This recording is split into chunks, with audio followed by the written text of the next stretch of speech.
తెలంగాణ రాష్ట్రం వచ్చినప్పుడు ధనిక రాష్ట్రం.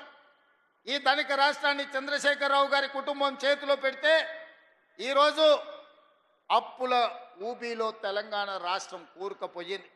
ఆనాడు నెలకు 500 కోట్ల రూపాయలు అసలు మిత్తి కట్టే అప్పు ఉంటే ఈనాడు ప్రతి నెల అసలుకే 6,500 కోట్ల రూపాయలు ప్రతి నెల కట్టాల్సిన పరిస్థితి వచ్చింది.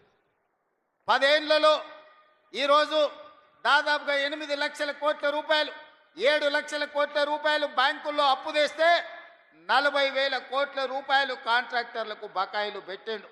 ఇవాళ సింగరేణికి బకాయిలు పెట్టిండు.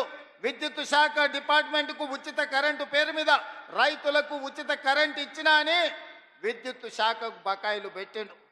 నిన్నగాక మొన్న బ్యాంకుల్లో తెచ్చిన అప్పులే కాదు, ఆయన పెట్టిపోయిన బకాయిలను లెక్కేస్తే 8,29,000 కోట్ల రూపాయల లెక్క తేలింది. మిత్రులారా, ఈ 8,29,000 కోట్లలో మా నెత్తి మీద కత్తి పెట్టి ఈరోజు బ్యాంకులు వసూళ్లు చేస్తే అసలు మిత్తి 1,53,000 కోట్ల రూపాయలు ఈరోజు బ్యాంకులకు చెల్లించాల్సి వచ్చింది.